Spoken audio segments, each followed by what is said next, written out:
Hello, আসসালামু আলাইকুম। আজকে আমরা একটা জিনিস এড করা শিখবো। সেটা হচ্ছে NITN এ আমরা অনেক সময় হচ্ছে আমাদের যে Google অ্যাকাউন্টটা আছে সেটা এড করতে আমরা সক্ষম হই না। তো আজকে আমরা দেখবো কিভাবে Google অ্যাকাউন্ট আমরা NITN এ এড করতে পারি। তো আমরা তার জন্য আগে একটা Google Sheet নিয়ে নিই। Google Sheet অ্যান্ড দেন হচ্ছে একটা রো নিলাম। আমার অলরেডি একটা এড করা আছে, বাট আমি হচ্ছে আপনাদেরকে নতুন করে এড করে দেখাচ্ছি। এই জায়গাতে আসলাম। ঠিক আছে? এখন গুগল শিট বলেন কিংবা হচ্ছে others Google sheet, Google docs কিংবা হচ্ছে কি আপনার জিমেইল বা ড্রাইভ এগুলো অ্যাড করার জন্য আমরা যাবো হচ্ছে গুগল ক্লাউডে।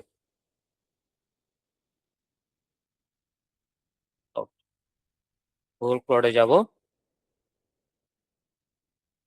এখান থেকে হচ্ছে আমরা কনসোলে যাব। তারপরে হচ্ছে আমরা এই জায়গা থেকে একটা লিড কানেকশনে বা লিড কানেকশনে যাব। তারপর একটা নিউ প্রজেক্ট, আমরা একটা নতুন প্রজেক্ট নেব।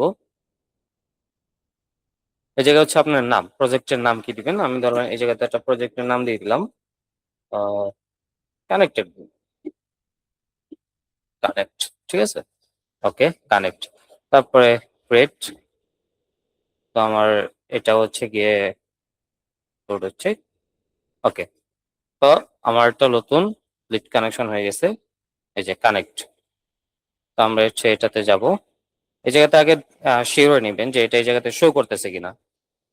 তারপরে হচ্ছে আপনি এপিআই অ্যান্ড সার্ভিস এই জায়গাতে ক্লিক করবেন। এপিআই সার্ভিসে ক্লিক করার পর আপনি এই জায়গাতে লাইব্রেরি একটা অপশন পাবেন। আমরা লাইব্রেরিতে যাই।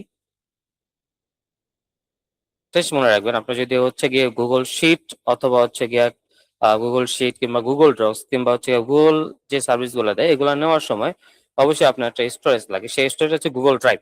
আপনার ড্রাইভটাও এই জায়গা থেকে নিয়ে নিতে হবে। তাহলে আমরা আগে গুগল ড্রাইভটা নিয়ে নিই। জিআরআই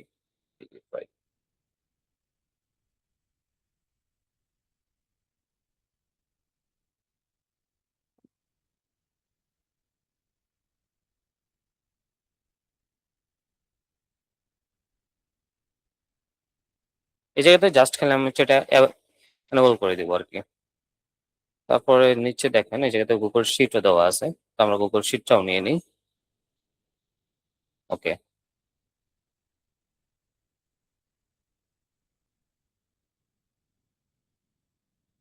এই দুইটা নেওয়ার পরে আমরা সেকেন্ড যে কাজটা করব এটাকে হচ্ছে আমরা এই জায়গাতে যে ক্রিডেনশিয়াল আছে এটাতে আমরা যাব।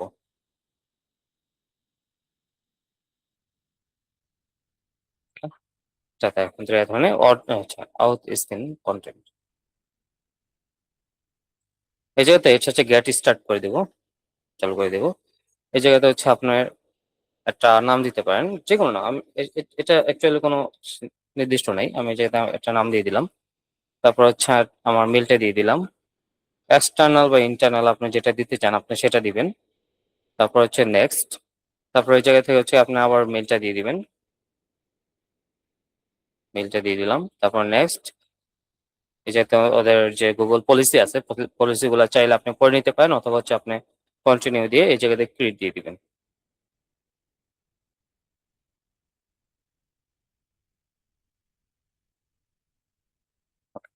দেখেন এই জায়গাতে ক্রিয়েট হয়ে যাওয়ার পর আপনার এই জায়গাতে ক্রিয়েট অর ক্লায়েন্ট আর হচ্ছে learn more about or 2.0 policy, but আপনি হচ্ছে এটা নেবেন। ক্রিয়েট অর ক্লায়েন্টে ক্লিক করবেন। ক্লিক করার পরে এই জায়গাতে হচ্ছে আপনি ওয়েব অ্যাপ্লিকেশন। তারপর হচ্ছে আপনি আবার এই জায়গাতে একটা ক্লায়েন্ট যে কোনো একটা নাম দিতে পারেন। তো আমি এটা নিয়ে কাজ করতেছি, যে কোনো একটা নামই আমি এই জায়গাতে ইউজ করতেছি। তারপরে হচ্ছে গিয়ে দুইটা এই জায়গাতে অপশন পাবেন, একটা হচ্ছে অথরাইজ জাভা স্ক্রিপ্ট আর একটা হচ্ছে গিয়ে আপনি অথরাইজ রিডাক্টেড।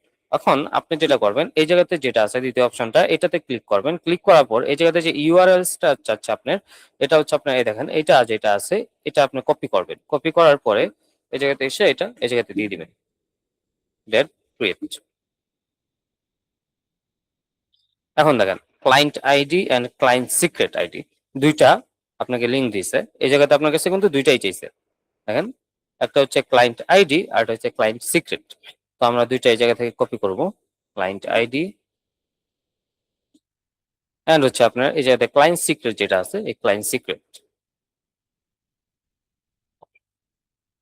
দেওয়ার পরে এই জায়গাতে যদি আমি এখন গুগল সাইন ইন দিই, দেখেন আমি এটা থেকে গুগল সাইন ইন করলাম, বাট হচ্ছে না। তার পিছনে যে রিজনটা আছে সেই রিজনটা আমি আপনাদেরকে বলি। এই জায়গাতে এসে সবাই ফেল করে এই জায়গাটাতে। আমরা যাবো হচ্ছে অডিয়েন্সে। অডিয়েন্সে যাওয়ার পরে একদম নিচে যখন আসবেন দেখবেন টেস্ট ইউজার। আপনি এই জায়গাতে টেস্ট ইউজারে আপনার যে মেইলটা আছে, আপনি যে মেইল দিয়ে লগ ইন করবেন সেটাকে একটা পারমিশন দেওয়া লাগে। তো আমরা ধরেন টেস্ট ইউজার এই জায়গাতে আমি যেটা আছে এটা দিলাম, দেওয়ার পরে এই জায়গাতে আমি যদি সেভ দিই, সেভ, হ্যাঁ সেভ হয়ে গেছে দেখেন, এই যে চলে আসছে। এখন এসে আমি যদি আবার এটাকে সাইন ইন দিই,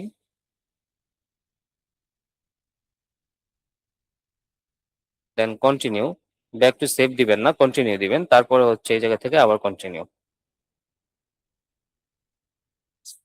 দেখেন আমার অটোমেটিক্যালি এটা কানেক্ট হয়ে গেছে।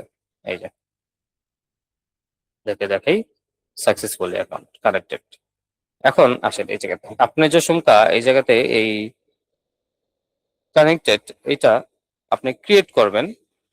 এই প্রজেক্টের আন্ডারে আপনি যতগুলো ধরেন আপনার অ্যাপস দরকার বা আপনার যা যা অ্যাপস দরকার ওই অ্যাপস গুলো এই জায়গা থেকে নেওয়ার পরে আপনি এগুলো রান করতে পারবেন। হ্যাঁ, তো কানেক্ট করাটা খুব সহজ, আপনি জাস্ট খালি একটু যদি মনোযোগ দিয়ে দেখেন তাহলে হচ্ছে আপনি কানেক্ট করতে পারবেন।